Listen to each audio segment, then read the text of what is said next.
praise God. Tolo na te manuta to kainga, moli atu te whakawetai ki te whianinga te tini kaukomiti, tuku mai te awanoa ke hea o ke talanoa katoa tau tēnei. Tolo lava waku taku ngana hea moa e hena nei, o kupula vai koe te ngana ni tuke lau. Tato ka aina, mo whai atu nā kōku ke kumānohi, whai na tātu whai na tato ngā ruenga. Nā ngā ruenga ki te tauhenga tato ka aina, ma tato communities, a tato atu ngōni mea whai na tā. Mole atu la te whakawetai. Firstly, apologies that I can't speak in your mother tongue in Samoan, but I thought I'd just, at least at the very least, and acknowledge you guys in the language that I can speak. We just took it up too long. For me, it's in recent times I've tried to keep a really low profile because, as David knows, when you have a government that's made a bold decision about embarking on something like Pacific Economic Development, there's a lot of hard work. There's a lot of hard work. And the PPT, which has had a pretty checkered history, it's even more so.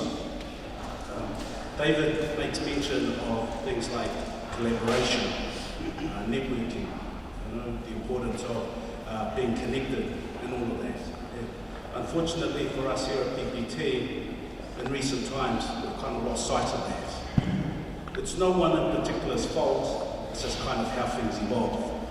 You go down a particular path, and then all of a sudden you find yourself kind of isolated, disconnected, but still doing something that you truly believe in. The reason why we wanted to check if the boss was still floating around, he is actually the man that commenced the change of journey for PPT.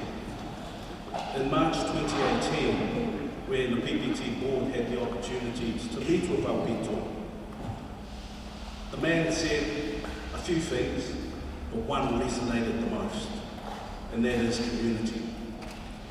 So when Laura reached out and wanted to connect and talked about the Samoa Business Network, I thought it was an opportunity because I've never delivered a speech to any group, not since I've been given the task to try to set things up.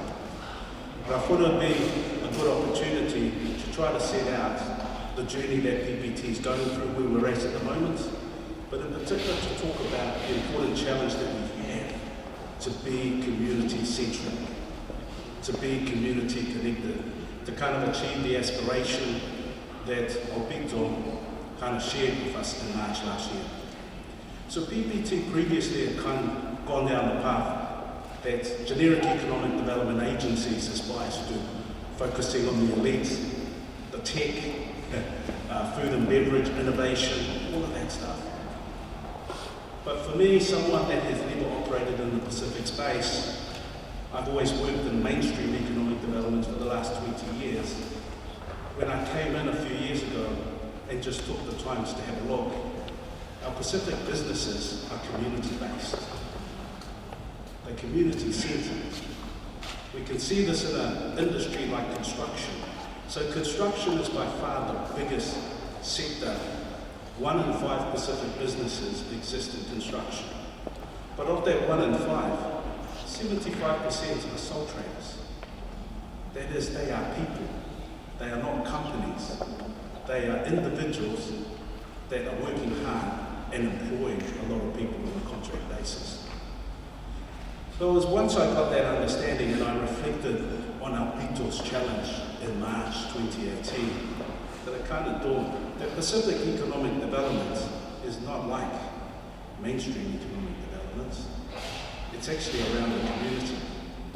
So the challenge for PPT and the work that we're doing at the moment is how do we transform ourselves to be that customer/community-centered organisation. While Apito has achievements for Pacific economic development, to put it in context, what he's done is he's multiplied fourfold, that is, we've gone from only a few $1 million up by a magnitude of 400%. unprecedented in 3 decades. But yet, that achievement doesn't even get us up onto a par on a per capita basis with mainstream economic developments. We are still behind. So the challenge for PPT, given the magnitude of the task and the complexity, that is our businesses, the majority of them, don't just have business challenges, but they have community challenges, is how can we create that vehicle that can partner, create a collaborative environment that has the people, that has the trust and confidence of the people at the community level, and couple it with those that have what I call a functional capability, the likes of the Davids of this world, to add value to our people. It's a complex challenge. The majority of the money does not come in year 1. The majority of the money comes in from year 2. PPT, the ministry, and Opito, we essentially only have 1 year. 1 year to put in place the right foundations, the right model. 1 year, that's not long. You should ask David how long it takes to put things in place. And the reason why I talk about the foundations is when that money comes in, if the right foundations aren't in place, there is greater chances for the wrong decisions to be made, for the money to be put into the wrong people, into the wrong organisations, into the wrong partners.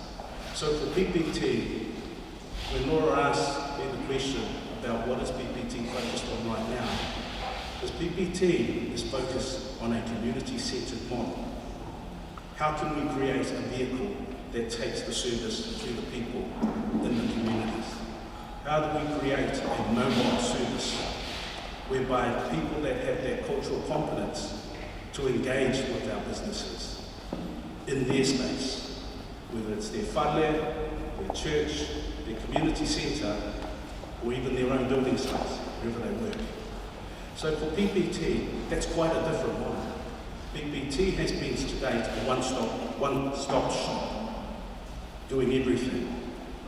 PPT can't do that.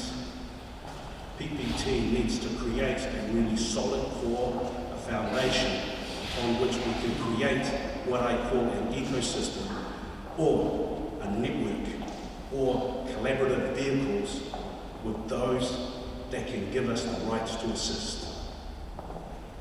That's not easy. This is what I call the hard part. And so in the short term, my job is just to put in place the systems and processes. It is not to solve the problems, because the problems will only be understood once you engage. But for PPT in the short term, the reason why I'm there, the reason why I'm committed to a P2 and MPP, that I'll do things in the short term, is to make sure that the right foundations are in place. It must be a model that's built on humility, it must be a model that is based on service, and it must be a model that's based on understanding how our communities work. But having said that, it must be robust. It must be robust. That is, there's a reason why our people are in the positions that they are. There's a reason why 75% of our businesses in construction are sole traders. Business is complex. It is very complicated. So even if we get the right models in place to connect, we need to make sure we bring in the right capabilities, delivered in a culturally appropriate way, so that our businesses with English as a second language, or particular things that they are focused on, to enable an effective engagement, we need to bring all these things together. And if all things are not at the same level, that is exceptional, the chances of success just become that little bit lower. I've been fortunate to have spent time in mainstream, but also spent some time in the Māori economic development space. I don't see Pacific economic development as being anything like Māori economic development. Māori economic development has this big power base called their asset base. But Pacific has something else. and that's the talent. But it requires a different model. So I think if PPT has the opportunity in the first year to get the right foundations in place, and if what I call, because I've seen this as a Johnny come lately, there's a level of professional Pacific-owned service providers that are standalone entities that can add a lot of value. PPT doesn't need to do the work in terms of the connection. We've got a lot of professional service providers that can do things. But the key is, how do we make sure that we get the right ones? The key is, how do we make sure that there's fairness and that there's equity and that the decision process for getting these things in place, are robust for our communities.